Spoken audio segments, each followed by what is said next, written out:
नमो राघव। जय श्री सीताराम। शिव पार्वती प्रसंग चल रहा है। जगत गुरु चित्रकूट पीठाधीश्वर की भावार्थ बोधनी से हम यह पाठ हम और आप श्रवण कर रहे हैं। जैसा भी लगे आप कमेंट बॉक्स में लिख देना। जय श्री राम। नमो राघवाय। जो नप तनय तो ब्रह्म किमी नारी बिरय मति भोर देख चरितमय माँ सुनत भगति बोध अति मोर मंगल भवन मंगल हारी द्रवं सुदशरथ अजर बिहारे। जो यानी क्या कह रही हैं कि जो नप तन है तो ब्रह्म की में नार बिरह मति बोर। जिन राम के कारण मेरी मति भ्रमित हो गई थी, स्त्री के विरह में रो रहे थे। क्या वो राम और जिस राम का आप ध्यान करते हैं वो राम दोनों एक ही हैं? आप मुझे समझाने की कृपा करें। किससे कह रही हैं? पार्वती जी शंकर भगवान से कह रही हैं। जो अनीय व्यापक वो देखो कयो बुझाए नाथ मोए सो आगे जानी रिस और अति धरे हो जय विधि मोह मिटे सोई करो। हे भोलेनाथ, हम आपसे आग्रह करते हैं जिस भी तरह हमारा मोह मिटे आप वही कार्य करें, हमें बताने की कृपा करें। अब तो बहुत अच्छे प्रसंग के द्वारा पार्वती में यह पूछने लगी, किसी चीज़ के लिए यदि आपको भ्रम हो जाए, संदेह हो जाए तो उसे मिटाने की कोशिश करना चाहिए, ना कि उसकी गठरी बांध के मन में रखे रहना चाहिए। जब हम और आप लोग जीवन में कब परेशान हो जाते हैं, किसी बात को मन में रखे रहते हैं, उसका संदेह मिटाने की कोशिश नहीं करते हैं। यदि हमने संसार में किसी को गलत समझ लिया तो हम गलत ही समझते रहते हैं। ये हमारी सबसे बड़ी गलती रहती है। इसमें पार्वती मैया अपना भ्रम मिटाने की कोशिश कर रही हैं। मैं मन दीख राम प्रभुताई अतवै विकलन तुम्हें सुहाई। मैं तदपि मलिन मन बोधन आवा सो फल बली भांति हम पावा। हे भोलेनाथ, आपने मैं बहुत समझाने की कोशिश की थी लेकिन हमें बोध नहीं आया, उसका फल हमने भली भांत पाया था। आप हमें वह समझाने की कोशिश करें। अजऊ कछु संशय मन मोरे करो कृपा बिना बहु करत जोरे। तब प्रभु मोए बहु भांति प्रबोधा नाथ सो समझे करो जन क्रोधा। हे भोलेनाथ, क्रोध मत करना। मुझे जो भी मेरे मन में संशय है उसको भली भांति निवारण कर दो। हे प्रभु, मुझे पूर्व जन्म का बहुत पछतावा है, इसलिए हमें भली भांति में पूर्व जन्म की सब कुछ भली भांति जानती हूँ, इसलिए आप क्रोध मत करना और मुझे समझा दो। हे भोले बाबा, मुझे समझा दो। ऐसी पार्वती मैया हाथ जोड़कर प्रार्थना करने लगी भोले बाबा से। तब कर सभी मोह अब नाही राम कथा पर रुचि मन माही। अब तो पार्वती मैया के मन में राम कथा को लेकर विशेष रुचि हो गई। जब पार्वती मैया के मन में बहुत रुचि हो गई तब क्या होता है देखो। करऊ पुनीत राम गुण गाता वो जगराज भूषण सुरनाता।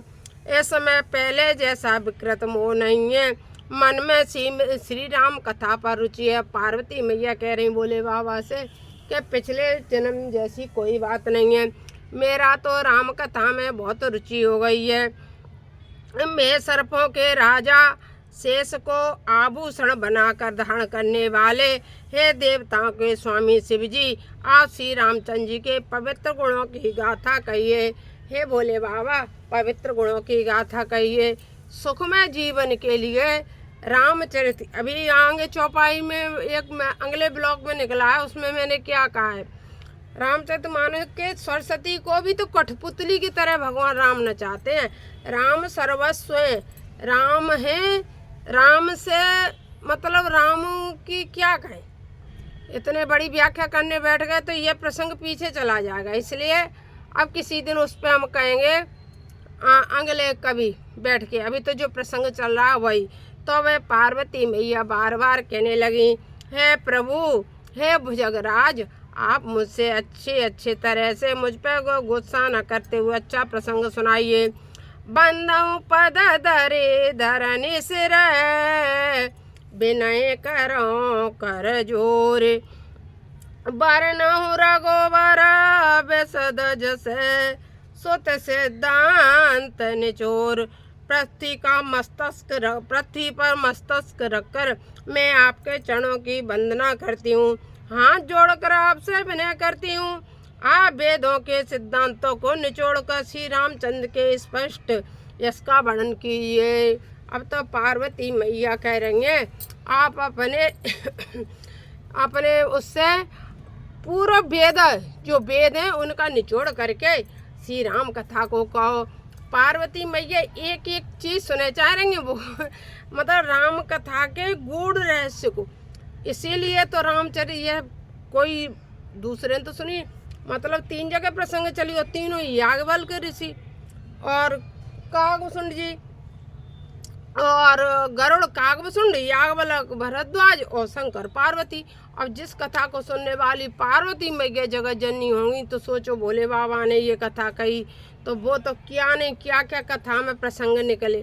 एक चौपाई को आप पढ़ो, कभी रामचरितमानस को एक चौपाई को पढ़ना, एक बार पढ़ लोगे, जब दोबारा फिर आपका नंबर आएगा पढ़ने का तो आपको फिर उस चौपाई का ही नया अर्थ निकलेगा।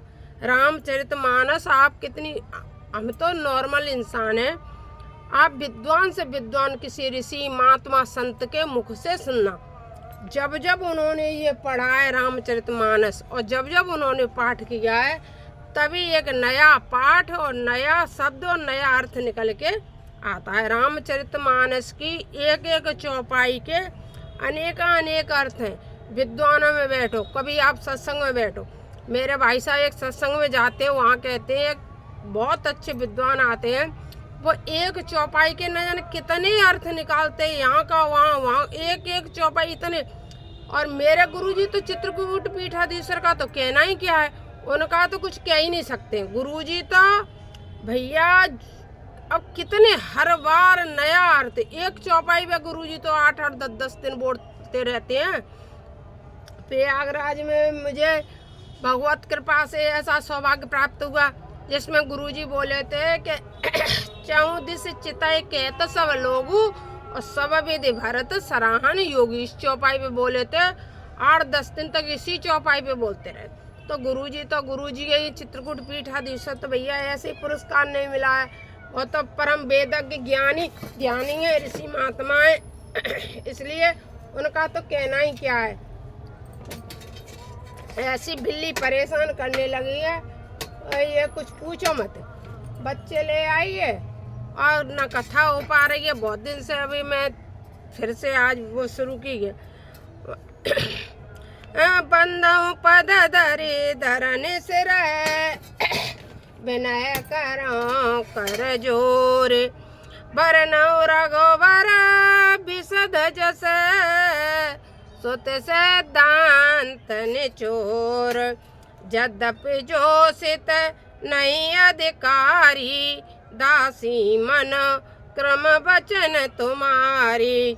जब तक मुझे इतना ज्ञान नहीं है, मैं तुम्हारी दासी हूँ, लेकिन मैं हे प्रभु, मैं फिर भी चाहती हूँ कि मुझे निचोड़ करके आप पूरी कथा को सुनाएं। गूढ़ तत्व न साधु दुरावो, आरत अधिकारी जे पावो। अते आरत पूछो सुर राया, रघुपति कथा करो करे दाया। हे प्रभु रामचंद्र जी की कथा आप दया करके मुझे सुनाइए। प्रथम सो कारण कहो बेचारी, निर्गुण ब्रह्म सगुण बपुधारी। पहले आप कथा कहो कि निर्गुण ब्रह्म सगुण क्यों हो गए। पुण्य प्रभु करहु राम अवतारा, पुण्य प्रभु कहु राम अवतारा। बाल चरित पुण्य कहे उदारा। फिर आप रामचरित अवतार को बताइए। करऊं जता जा न की विवाही, विवाही राजत जासो दूसर काई। फिर आप सीता जी के विवाह को कहिए। फिर राम भगवान ने राज्य को क्यों तय दिया, वह भी प्रसंग मुझसे कहो। बनबस कीने चरित अपारा, बनबस कीने चरित अपारा। करे उनाथ जिमि रावण मारा। राज बैठ की नीबो लीला, सकल कहो शंकर शुभशीला। फिर आप रावण को क्यों मारा और भगवान राम ने राज्य कैसे किया, यह सब प्रसंग कब किया, कैसे किया, सब प्रसंग मुझसे कहो। पार्वती मैया अनेकानेक प्रसंगों को पूछने लगी।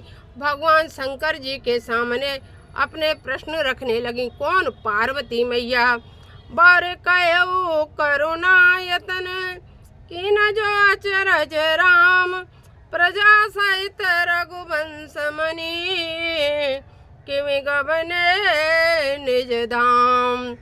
अब मुझे यह बताइए, फिर राम प्रजा सहित रघुवंश मणि, फिर गोलोक को बैकुंठ को कब गए, सारा प्रसंग मुझसे कहिए।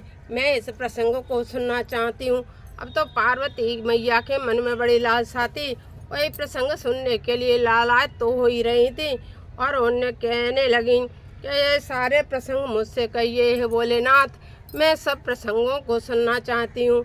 तो बोले बाबा, बोले ठीक है, हम सब प्रसंग कहेंगे। अब आगे के ब्लॉक में आगे का प्रसंग सुनना। आपको जैसा भी रामचरितमानस लगे आप हमें कमेंट बॉक्स में लिख देना। और जब भी आपके घर में बच्चे यदि पढ़ते हो तो बच्चों से सुनो, तुम पढ़ना जानते हो खुद पढ़ो, पति पढ़ते हो तो उनसे सुनो। रामचरितमानस घर में होते रहना चाहिए। जिस घर में भी रामचरितमानस का पाठ होता है उस घर में प्रतिदिन हनुमान जी आते हैं। जिस घर में रामचरितमानस पाठ तो पाठ, जिस घर में रामचरितमानस रखा रहता है वहाँ भी हनुमान जी महाराज एक बार आते हैं। रामचरितमानस की बहुत बड़ी महिमा है, बहुत बड़ी।